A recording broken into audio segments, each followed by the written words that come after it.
9 years ago, I was not a runner. 9 years ago, I used to smoke a packet of cigarettes every single day. I drank at least 6 beers every single night. And the only running that I really did was to the bottle shop to get some alcohol. And in today's video, I'm going to share with you the story of how I went from being one unhealthy individual to being a sponsored athlete, to getting a North Face sponsorship, getting paid to run, getting paid to travel the world and run ultra marathon and trail races. Okay, let me take you back to 2012. I was pretty much an unhealthy student, drinking 2 liters of energy drinks every single day, smoking a packet of cigarettes every day, drinking at least 6 beers every single night to even fall asleep. I was in a state that I was super unhealthy, and it was just before my 25th birthday. And it was kind of like that number, the 25, where it felt like a quarter of my life. So I didn't want the next quarter of my life to be so unhealthy as this one, or at least the end of this quarter of the first one. So I decided to quit smoking. I literally quit smoking in one day, and I signed up for a marathon. I thought to myself, I'll probably get to the point where in life where I'll be doing things when I'm not ready. This is a good time to, kind of try that out. On a side note, my dad was a really good runner back in the Soviet Union. He ran the first 100K race in 1973 and 1974. So he was a good runner, and I knew that my whole life, even though he stopped running by the time he was 20, so I've never seen him run. But he always told me that story, and in my head, I always wanted to do a marathon one day. So this kind of felt right. Like, this is kind of going to be my turning point. I'm just about to turn 25. I'm going to do this marathon. I'm going to stop smoking, and I'm going to change my life around a little bit. And I did that marathon. And leading up to that marathon, I was the world champion in starting things and not finishing them. With school, with university, with college, I was really good in starting things, but not very good at finishing them. And finishing that first marathon was super painful and not easy at all, but at least I made it to that finish line, and that felt to me like I finished something. And I got addicted to that feeling of finishing something. And, even though the next few days after that marathon were the most painful, that I could ever describe, as not even being able to walk. Like, it was so painful going to a marathon without pretty much any training, and finishing it. It was super painful, but no matter how much pain I was in, I was still kind of happy because I finished something, I accomplished something, and I couldn't wipe the smile off my face, even though I literally could not walk for the first 3 days. And I got really addicted to that feeling. After that marathon, I got really obsessed with running. So I have a very kind of addictive personality. So whatever I kind of do, I kind of have to go all in. And I kind of felt like running was going to be that thing. And finishing that first marathon, then running another marathon, and signing up for a 250K self-supported race at the Atacama Desert was kind of meant that I'm going to go all in into running. And I spent the next, any kind of free moment that I had researching everything about running. And if that was running form, if there was nutrition, sleep, recovery, strength work, I studied the strength work that American football runners do, strength work that, basketball players do. I kind of really spend all my time learning as much as I can about running and everything around running to try and become the best runner I could possibly be in the shortest amount of time. So I spent a lot of time learning. When I wasn't running, I was learning about running and everything around running. And that kind of led me to improve fairly quickly.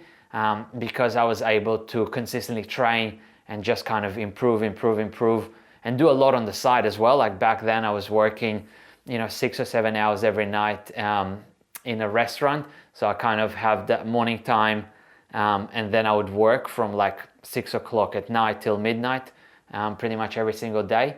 And that kind of, I was just able to save enough money so I can go to Asia.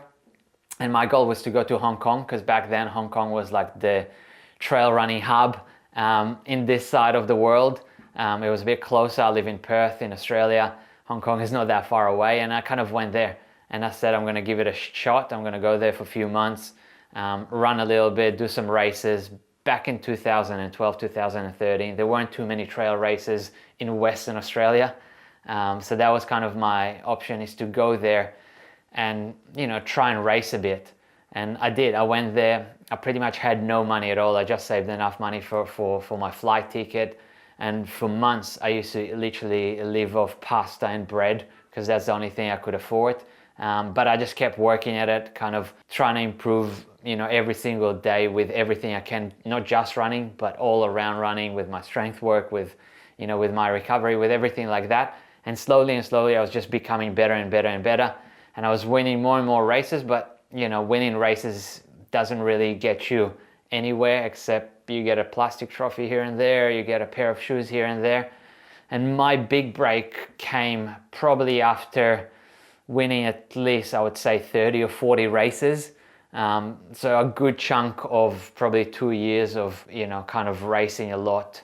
And I got a North Face sponsorship, and that kind of changed my life because, you know, at that point I could, you know, get paid for running, but also kind of just take a little bit of pressure off myself, and being able to eat a little bit better, travel to more races, and the ball kind of started rolling. So once I had that sponsorship, and I had, you know, it wasn't a lot of money. It's not like I was, you know, living in a mansion, but it was just enough to keep living that dream of training most of the day, doing a little bit of coaching obviously on the side, but being able to kind of fully commit into this sport of ultra running and trail running. And that kind of just, you know, kind of snowballed itself a bit more, and started opening up the doors with a few other companies that sponsored me. And, you know, suddenly I got to the point where, you know, after so many years of hard work, I was able to have pretty much like a minimum salary at that point. So yeah, not that much money in the sport, but it was just enough for me to kind of live my dream and kind of continue that traveling and racing lifestyle that I've enjoyed for so many years. Living in Hong Kong was pretty much, I was like a kid in a candy store. Hong Kong's got a lot of races. Like, I could race 3 times in one weekend. I could do a race at 7 a.m. in the morning. It would be a 10K race. And then there'll be another one at 10 a.m. in the morning, so I can finish that race, go into the next one, and then the next day do another 20K trail race. So I was in heaven there. Like, you know, I could just keep on racing. And for 6 months of the year in the running season in Hong Kong, I would just do as many races as I can. The time that I wasn't racing in Hong Kong in summer, usually we would spend it in Europe, me and my wife, and I'll be racing a little bit there and training a bit there. I also got to the point where I did a bit of triathlons. You know, somebody asked me about triathlon coaching. I wasn't too comfortable in coaching somebody for triathlon, so I said, wait a minute, before I coach anybody, let me try this sport of triathlons. And I got pretty deep into that. You know, I kind of started off with 3 triathlons in 3 weeks, and went on to like doing 6 half Ironmans in 6 months, and ended up being ranked #1 in the world in the half distance in the 70.3. For my age group, without ever having any background in swimming, without even owning a bike. Like, my first bike that I've ever had was probably at the age of 30 or 31. I've never had a bike as a kid. You know, I've obviously had some kind of a secondhand bike as a kid. But yeah, that was kind of my first real bike. And that kind of got me into that triathlon world for a little bit. And then, yeah, after like five and a bit years in Hong Kong, me and my wife, we decided to move back to Australia. Well, move to Australia. You know, I was getting a bit older. I was probably like 32 at that point. And we started our own company. We started BixHydration, which was kind of developed on the back of the nutrition that I needed to keep my body going through so many years of training and racing. So we wanted something that, you know, would kind of give you all those vitamins and minerals in one tablet. We had that idea. It took us a long time to get that started, 2.5 years of like development work in Germany.